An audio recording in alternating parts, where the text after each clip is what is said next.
How you doing, everybody? I'm Larry Johnson, former Kansas City Chiefs running back, former Penn State alumnus running back.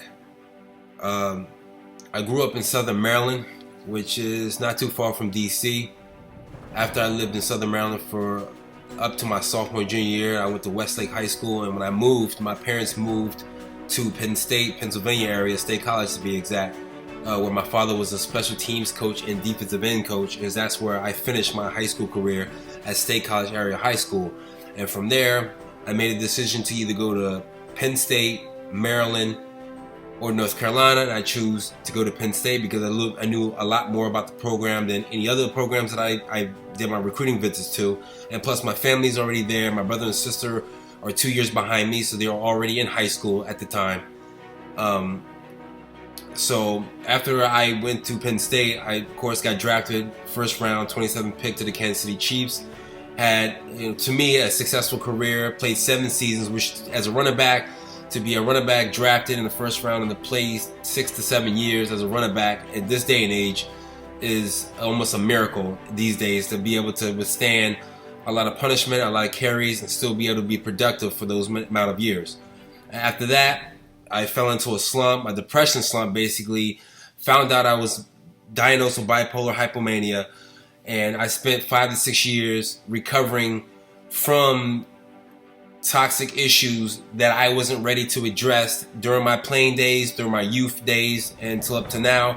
And now I work for a nonprofit called The Motivational Edge, which is themotivationaledge.org if you want to check out the website. That is what I'm doing now, helping young kids basically find themselves and prevent going into the same toxic behaviors that I went through, once I growing up. My biggest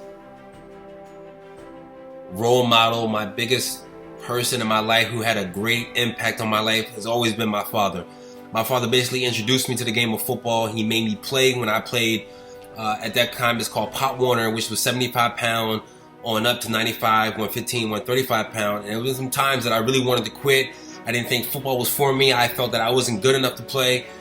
But the grace of God, my dad made me stick with it. And it's because of my dad that I'm in the position that I am today and break records that I was able to break records. It's because my dad stayed with me through the whole process of me really maturing as a football player and really getting me to understand and appreciate the past, not even the present and the future, but the past of the players who played before me, for me to understand every position I played. When I was young, my father was there to educate me on who came before me. And I'm talking about Roger Craig, Ollie Matson, Dickie Post, Cunningham. A lot of guys that grow up today don't appreciate guys who played in the 40s, 30s, and 20s. Those are the type of guys I love to watch, because that's the guys that my dad turned me on to, who made me appreciate and fell in love with the game. It's called my senior season. Was a season that I had to produce. I had to make something happen because I didn't play and start all 4 years, and I was a redshirt freshman at the time. So when I played, I only played backup times here and there my sophomore and junior year. But when I got to my redshirt senior year, the one person at that time in college who really influenced me and really kept my head on straight was DJ Dozier, which is, of course, the one of the most famous backs out of Penn State, who played with the Minnesota Vikings for a time period. And that was the guy who really was there every game, and every game afterwards he really sat down next to me, told me, hey, this is what you got to do. We even brought out the Bible at most of my times, because at times I was really frustrated, at times where I didn't really appreciate where I was at that point in my life, where I felt like I needed to do more, or I felt like I wasn't satisfied with just running 300 yards a game, or I wasn't satisfied with 3 or 4 touchdowns a game. I wanted more. And he came to me and really sat me down and had me appreciate where I was at in my life, and had me understand that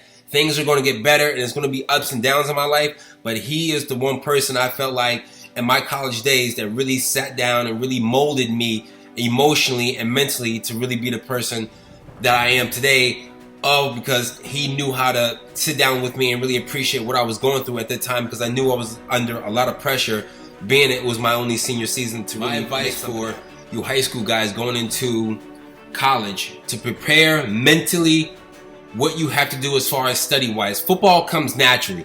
The speed of the game is a tad bit faster than what you used to in high school, but the most dominating aspect of you going from high school to college is to be able to handle a full course load and be on your own, have your own responsibilities, and make sure you do everything you need to do as far as sleep, rest, practicing harder, taking care of your body, taking care of your books. All those things add up once you get from high school to college, because now your parents aren't there to teach you what to do. Your parents ain't telling you when to go to sleep. Your parents not going to make you study at certain times. Only you start to learn how to really accept your responsibilities, to mature as a man, to be able to do schoolwork and be able to give 110% on the practice field. So it's all up to you. So that my biggest advice is making sure you guys understand that once you're in college level, your responsibility levels is all on you. It's not on your mom. It's not on your coaches. It's on no one else but you. My biggest transition from high school to college was basically the free time. Like, no one can tell me what to do. I was in and out. I could study when I wanted to study. I could go where I wanted to go. If I didn't want to go to sleep and I had practices the next day, I didn't have to go to sleep. But the most important thing is that adjustment of my responsibilities, as long as I knew that I have to produce on the football field. Once I get a full scholarship, or even if you're a walk-on or you're a partial scholarship, it all rests on you. No one's going to help you. And that I learned that part going from high school to college, that no one's going to wash my clothes anymore. My mom's not going to cook my dinner. My dad's not going to stand over me and say, hey, this is what you have to do for this homework. This is what you got to do when you go to practice. Everything was all on me. So my biggest learning curve was from high school to college was learning how to manage my time. My biggest issue that I had to overcome in life was to accept my failures as a man and learning how to overcome them and learning how to accept what I did in any situation I was in, whether if it's me getting arrested or it's me not coming to practice or if it's me going out all night or me being in clubs, being drunk. All those issues I had to overcome myself. I had to look myself in the face and say, these things have to change. If I want to be successful in football, if I want to be successful in life, period, I have to make changes. I can't afford to give myself excuses and make excuses for my toxic behavior when I'm bringing everybody else who's around me who want to see me succeed, who has everything riding on just me as far as my reputation and how people perceive me. All of that I had to overcome and understand that it's all on me, that if I want to make a change, and I have to make a change. For a young rookie going into the NFL, regardless if you're a free agent, unrestricted free agent, undrafted free agent, or first round pick, or whatever round you go into, understand that $1 million these days or $2 million these days isn't a lot of money. You gotta understand you gotta take out money for taxes. You gotta understand once you play in every state you play in, you get taxed in every stadium you play in the NFL, every city you get taxed in that city. Understand you have to put money away. Understand where taxes come out of. Understand if you get a place, be smart.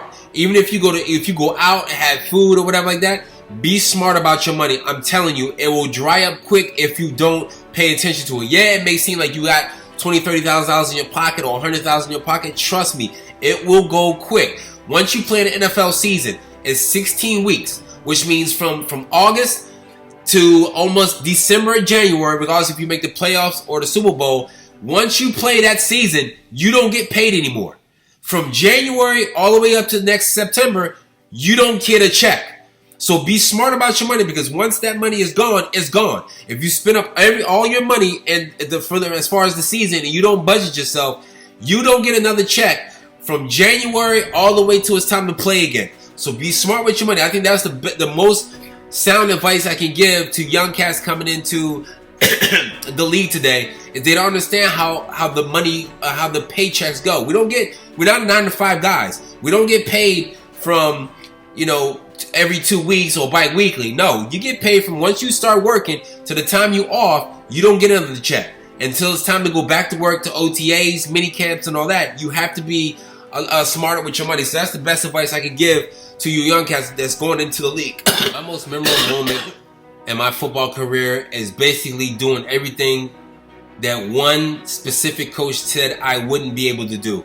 When I came into Kansas City and I came in the league, a coach told me that I would never be able to reverse field, I would never break runs over 40, 50 yards, and I would never make the Pro Bowl while he was coach, because of the guys who were before me either was too good or the level of play was way out of my league. He felt that I could never make those type of strides in my football career, and I did all those things I did it in 1 year. Once the top guy went down, once Priest Holmes went down, it was my turn. I literally, from 7 games out, I made the Pro Bowl. I break over the 40, 50 yards, and all in 1 year, and I reverse field all in 1 year. I've done basically everything that people said I could never do, that Penn State running backs were going to be a bust, that no one's going to out of Penn State could ever run past Kajana Carter, or no one could ever, run past Priest Holmes. Like, everything that everybody's told me that I couldn't do, I've done it in 1 year. And I think that's the most memorable part of my whole career, is basically doing things that people told me I could never do. Wisdom to a lot of you young men out there, I would say, always do things as if somebody's really watching you. If somebody's really paying attention to every little thing you do. When you wake up in the morning, when you brush your teeth, when you go out tonight, when you date a girl, when you go to the club, when you go to football practice, when you do after the games. Do everything as if somebody's really detailing and writing down every little thing you do. Do things with the most utmost respect in every aspect of your life. I'm telling you, it'll change the perception of who you are, and it'll change the perception of people around you. My fault as growing as a man is understanding that I wasn't always thinking that I was being watched. I always felt that no one's watching what I was doing, or no one was seeing what I was doing. And the thing is, everybody has their eyes on you. You have to understand, to be a star player and be a player in the football field, to be a great guy on high school, college, and an NFL level, everybody's watching you. Most people are watching you to fail. Most people want to be in situations to see if you really fail.